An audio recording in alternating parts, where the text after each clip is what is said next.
Lepo pozdravljeni. Pred natanko enim letom sta Mestna občina Krško in občina Kostanjevica na Krki pričeli s skupnim projektom izgradnje skoraj 20-kilometrske kolesarske povezave. Kot zagotavljajo na krški občini, dela potekajo skladno s terminskim načrtom in bodo predvidoma dokončana aprila. Slabih 20 kilometrov dolga kolesarska povezava med Krškim in Kostanjevico na Krki počasi dobiva končno podobo. Dela so na nekaterih odsekih že dokončana, na določenih še vedno potekajo.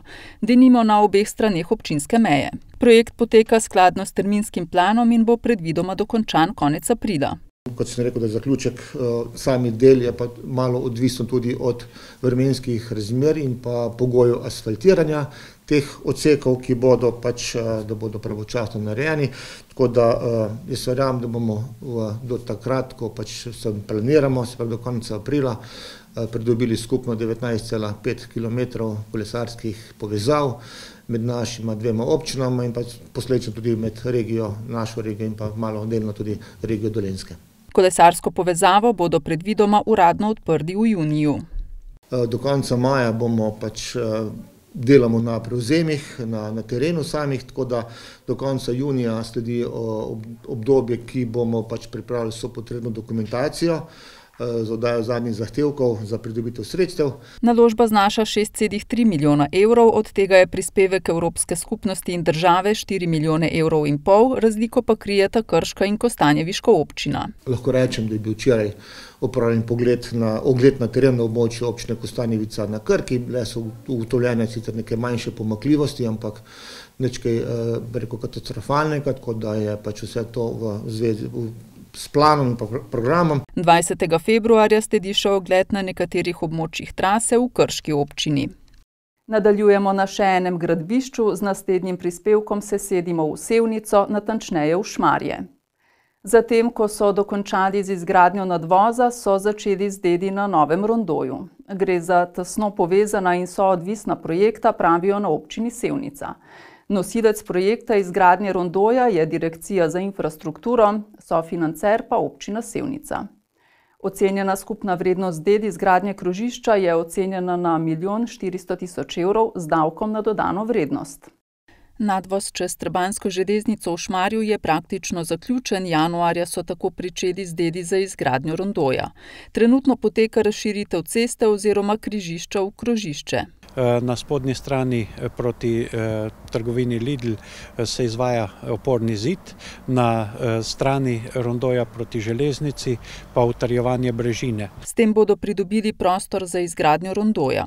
Kajti celoten rondo bo bistveno nadvišan in nekako postavljen v prostor, tako da bo poleg rondoja za cestni promet zgrajen tudi pločnik in kolesarska steza na tem delu, ki se bo navezovala kot del kolesarske steze med Sevnico in Boštanjem. Sama dela tečejo skladno s terminskim načrtom, vendar so v času, ko je zapora ceste urejena s semaforjem, nekoliko bolj moteča. Kajti v celotnem času žal izvajalci in investitor niso zagotovili usmerjene prometa z ročnim usmerjanjem, ki pa je učinkovito v samem času gradnje.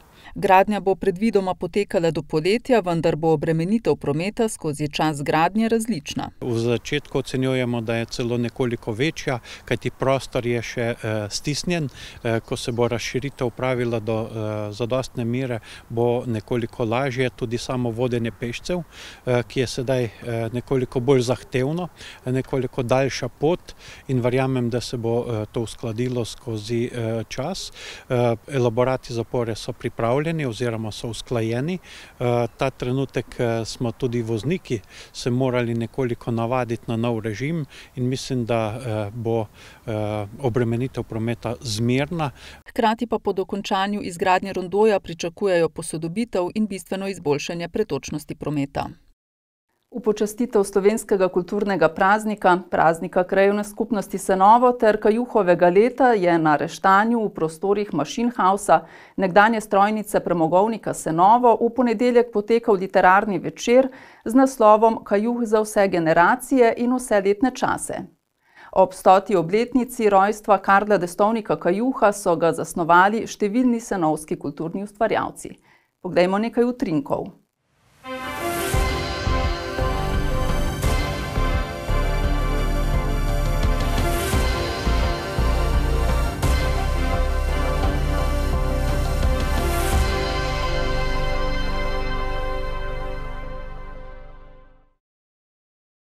V letošnjem letu mineva 450 let velikega hrvaško-slovenskega kmečkega upora. Ob tem so se v čezmejnem celoletnem projektu Upor Buna Revolt 1573-2023 povezali Kulturni dom Krško, Galerija Božidar Jakac, Posavski muzej Brežice, Muzej Brdovec, Muzej grada Zagreba in Muzej seljačkih buna Gornja Stubica. V petek so pričeli serijo razstav, prvo so odprli v Krškem kulturnem domu. Razstavo Upor 1573-2023 so v Kulturnem domu Krško pripravili v soorganizaciji z Galerijo Božidar Jakac.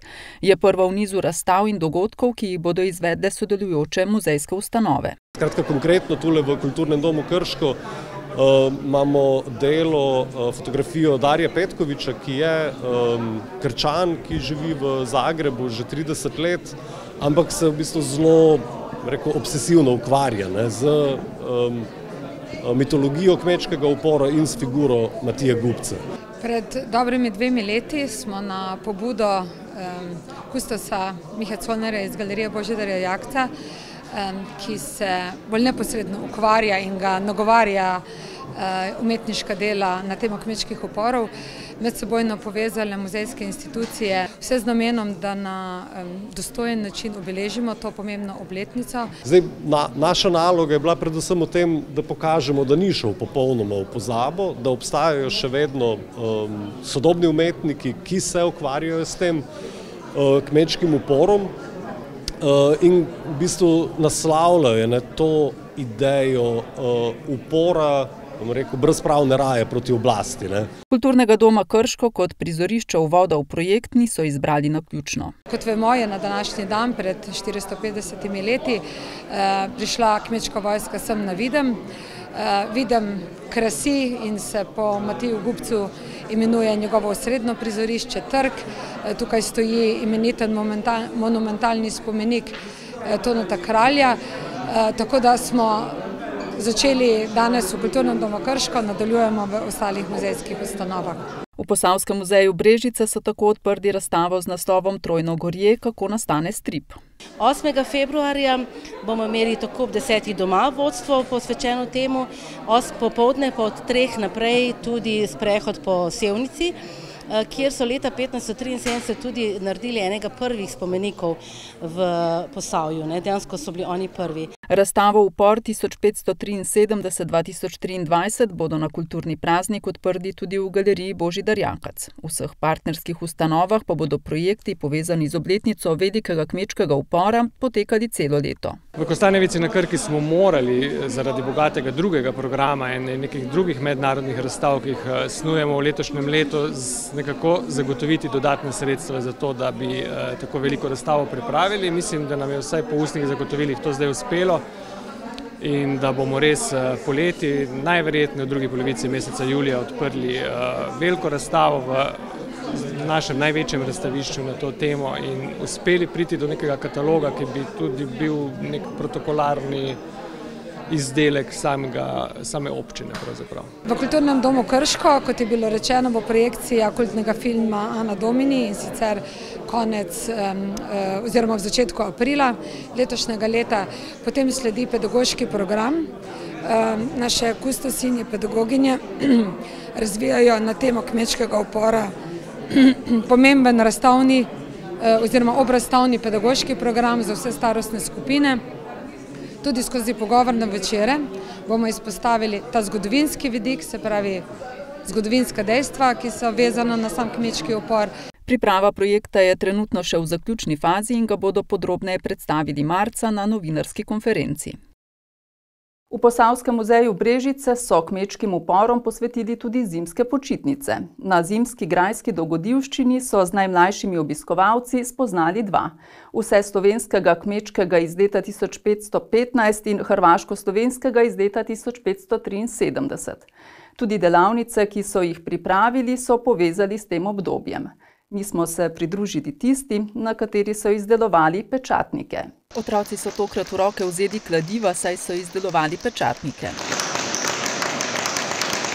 Precej glasno delo, a so v njem vidno uživali. V medenino so gravirali različne vzorce in nastalo je tole. Jaz sem dala črko I kot začetnica mojega imena, potem sem pa dala okrog še pikice, ker se mi je zdelo, da bo lepo izpadla.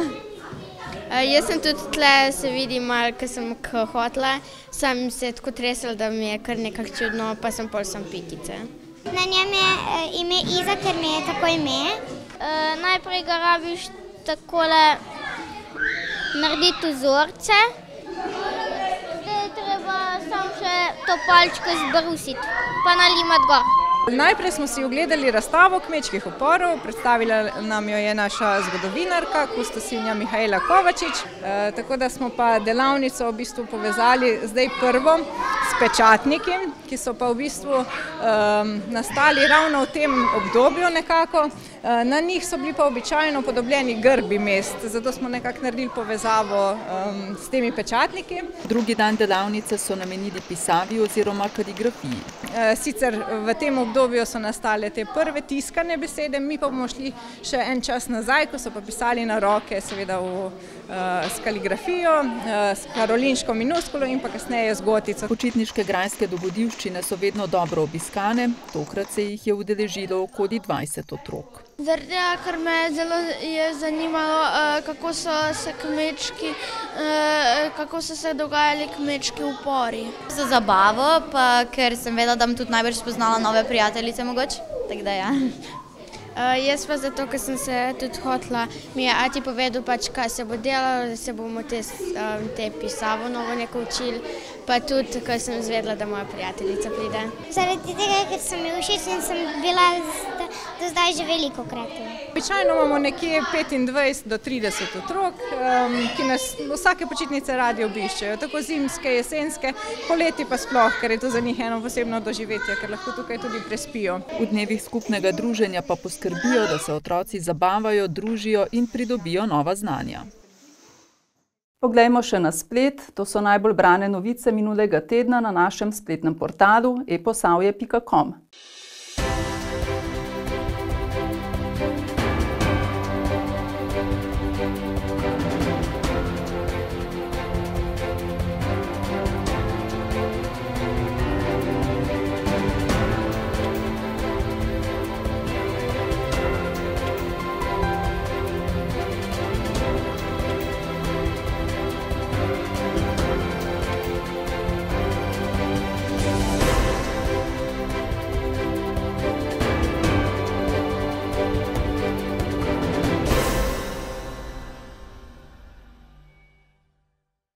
Spoštovani gledalci in gledalke, s tem tudi končujemo tokratni Posavski tednik. Hvala za pozornost in vabljeni v našo družbo znova naslednji torek. Nasvidenje.